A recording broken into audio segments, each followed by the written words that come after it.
Good afternoon, secondary teachers. Today we're going to be talking about active integration with the effective use of one iPad in the secondary classroom. And before we get completely started, I wanted to show you where there are some collaborative notes if you decide that your group is going to be taking notes digitally today on your discussion. Okay, so on FT Tech Tips, under the tab of iPad, if I select Active Integration Secondary, it's going to pull up the presentation, and underneath it, it says link to collaborative notes taken during the Active Integration PD. So I wanted you to know that you can click on that, and as we are having discussions in our different buildings today, you guys can be typing in some of the discussion points that you're having, and then that way it doesn't matter if you're at Middle School East, Middle School West, or Franklin Central, everyone can see the notes, so that way we can all generate ideas from each other. Okay, so to get started, on the agenda it's going to look very similar. So we've got the projection, presentation, teacher tools, and content-specific app categories. And we're going to start with projection. And I have some teachers that responded to the Google form, and they let me know who it is, who was doing some great things with their iPad in the terms of projection in the classroom. All right, so Melanie Shiflett, who's over at West, said that her favorite app right now is EduCreations. Now, it's one of those whiteboard apps that I was suggesting to teachers. And she likes it because there's so much that you can do with it. The app is very versatile.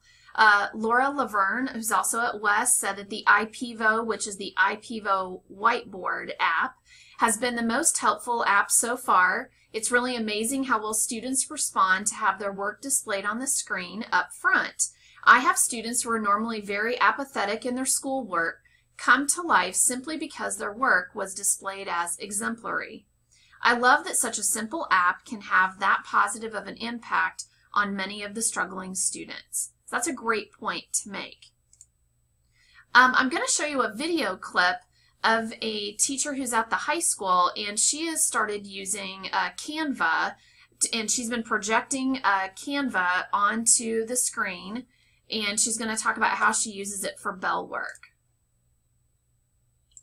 It doesn't sound like a lot, but actually using the Canva app, the kids are a little bit more interested in bell work because the slides are just so different, and you wouldn't think that new PowerPoint slides would make a difference, but they kind of do.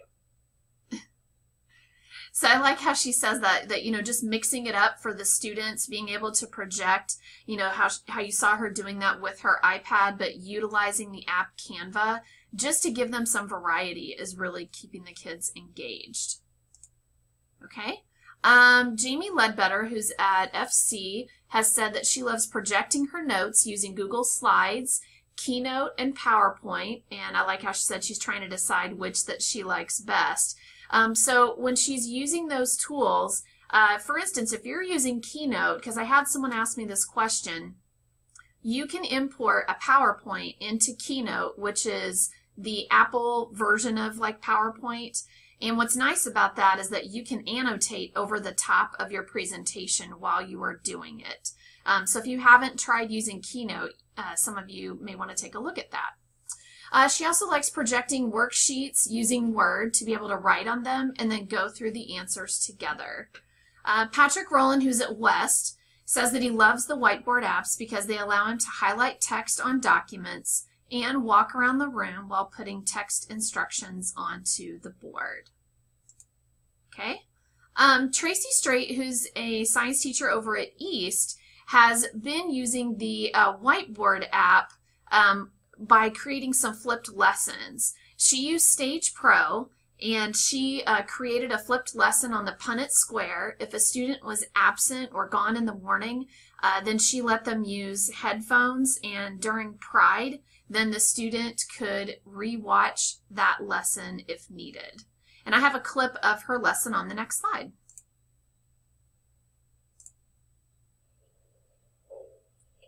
This is a Punnett Square. And this is our cross. A heterozygous male crossed with a heterozygous female. The male goes on the top of the Punnett square, and the female goes on the side of the Punnett square like that. F, big F. So you can tell from Big her F, presentation that it's a great Down. way.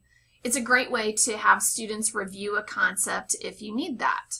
So great job, Tracy, on that. Now at this point, I'm going to ask you to turn and talk in the room that you're in. So I want you to pause the video at this time and kind of have a discussion with your group about how you guys have been able to use the presentation or the projection tools with the iPad. So maybe you've been using Stage Pro, someone else has been using EduCreations, someone else has been, they've been using IPEVO. So again, pause the video and please jot down notes either in the collaborative notes or on a piece of paper. Okay, so the next category is going to be presentation tools, and we had lots of teachers give us feedback about that. And the first one that I wanted to show, we've had a few teachers starting to use Chatterpix, and of course I had to show Jim Hoffman's. He used Chatterpix within his science lesson for an anticipatory set. I think that guy looks familiar. And he also embedded his Chatterpix within his PowerPoint, so I'll show a clip of Jim's example. The cloud was shaped like an umbrella pine, with a long trunk that branched at the top. It was so remarkable my uncle wanted to study it closer. He ordered a boat to be prepared. Fearlessly, he headed across the bay, straight for danger, all the while making notes of the movements and shapes of the clouds. So great job, Jim, on that example. And again, I love the fact that he was able to embed it into the PowerPoint. Jaqueen McKinley, and I apologize if I said your name wrong, I loved how she used Chatterpix to make Spanish comic strips come to life. Es super Poki, ta ta ta ta, capaz de alejar la soledad con un solo abrazo. No necesitas tener músculos para ser un superhéroe. Great job with that one as well. I didn't have a video example of this, but there was a teacher that told me that she's been using Telegami to actually do like a little video clip for when she's going to be absent. So then she has the sub play that, and she's kind of going over, you know, her expectations while she's out that day. Again, if whoever that was, if you send me the video clip, I'd love to be able to add that to our collection because I thought that was a great idea. Okay, Jamie Ledbetter at FC was talking about how she's been using, how they've been playing Kahoot or whiteboard races, and she likes that so she can move around the room while they play. She's been using Plickers to scan for exit tickets. David Coons, who's over at FC, says that I've used it in class for reviewing words and playing the game Kahoot with my students when going over material that they're working in class. Don't forget about Quizzes. I've had several teachers in the district start to jump on board with Quizzes. It's very much like Kahoot. Some of those key differences are that you can track the data of how the students did at the end, and the student can actually view the question on their screen rather than having to simply look up at the projector. Also, another great feature about Quizzes is that it's self-paced. And versus Kahoot, where some students feel like that they're under pressure to hurry up and pick an answer so that they can get more points. So in this picture, Tracy Straight sent me this, and I know there's several teachers at East at least that are using Quizzes. And for those students that didn't have a device, she actually checked out the laptop cart, and so then that's how she was able to go ahead and do it in the classroom as well. And I've heard from several teachers that kids really like that. I think mixing it up instead of using Kahoot all the time is a good thing. Okay, Alicia Durr at FC says that Socrative is a favorite app of hers right now. The students love the immediate feedback from each quiz question. The app even allows her to give them an explanation in case they did not get the answer correct. She's also used the Space Race application on the app. The kids enjoyed working in groups to review. It was a nice change to Kahoot that all the kids loved. So again, mixing it up. All right, Jeremy Cook at FC uses his iPad to present with PowerPoint, slides, keynotes, and again, he marks on the presentations. Jeremy uses Zaption, and it allows students to, he calls on students randomly to answer questions as the video is shown in class. And if you don't remember Zaption, it's the one where you can embed questions within a YouTube video. He's also been using Google Classroom, which I know that there are several teachers out there that are exploring Google Classroom this year, and I think that's great. If you have someone in your building that's already jumped on board with Google Classroom, feel free to seek them out to get some help with getting started with Google Classroom. He's also used the Show Me app to record his lectures, so you may want to take a look at that app if you have not. Again, I want you to pause and turn and talk with your group about the presentation apps, because there were a lot of things that people told me in the Google form, but I did not have enough time to fit all of them in here. At the end, I'm going to give you a link to show you all of the things that people have suggested, but please go ahead and have that discussion now and add that to your notes. All right, so the next category is teacher tools, and we had several examples with this. Kayla Arguello, I think I'm saying her name right, I'm not sure, had several examples that she sent me, which I thought were great. Here's where she had students actually create a flipped review of irregular imperfect, I believe it's verbs, for Spanish class, and she used the camera app and also iMovie. So we'll show a clip of this. And I noticed that there is no sound with this, and that's totally fine. They just compiled it just with images. But I thought that was a great way to get the students involved, where she had some examples there, where they compiled those notes. Here's another example of a review for her Spanish class that a student created using the camera app and iMovie. Cuando era niña, yo era contenta, tímida y simpática. Yo era baja y delgada. Yo jugaba con mi amiga Kristen.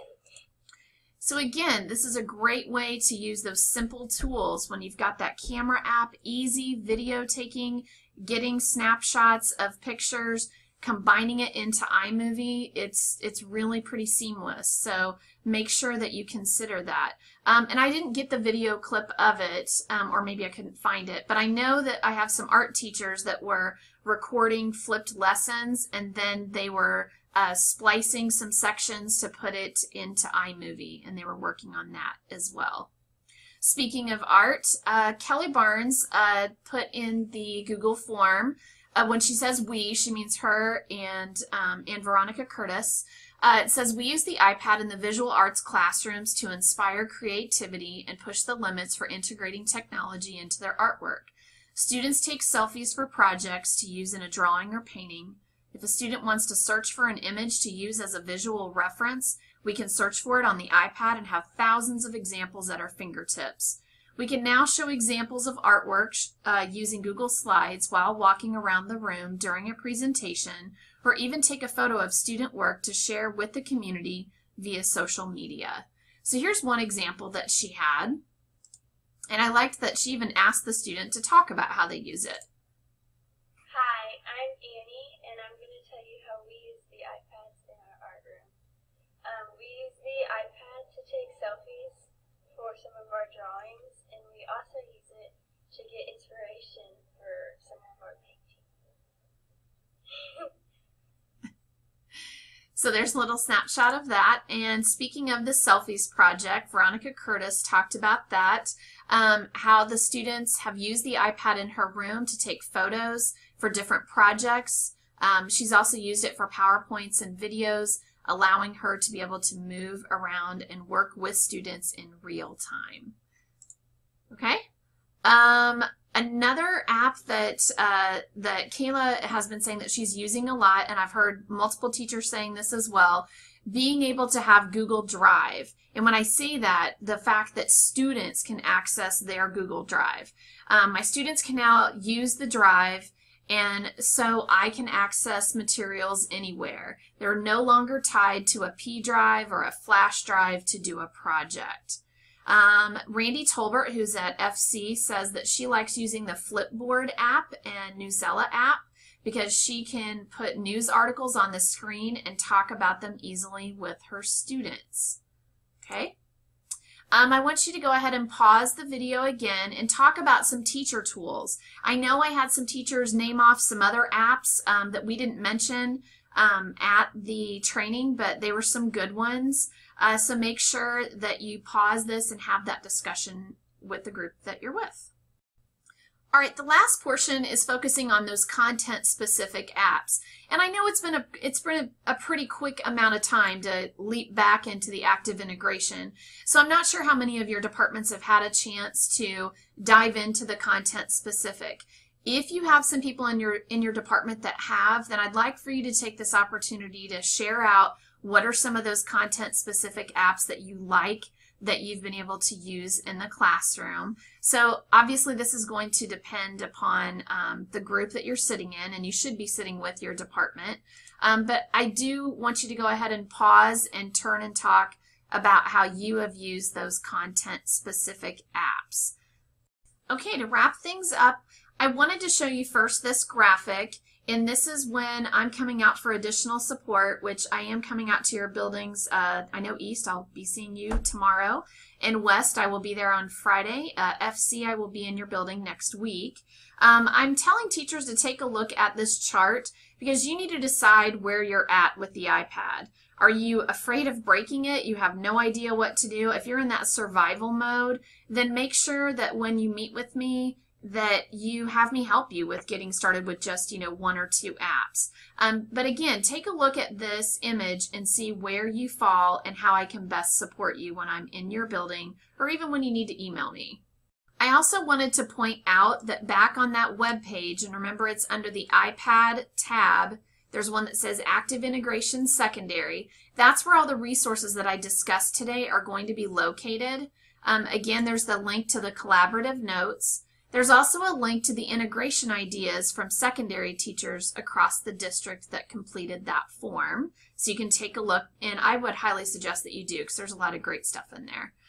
Also, any of the video clips that teachers have sent me, I have those listed here, but I would love to have more. I want you to continue to do more with that iPad, and if we have this spot where teachers can always go to take a look at it, then it can help them generate other ideas of things that they can do in the classroom as well.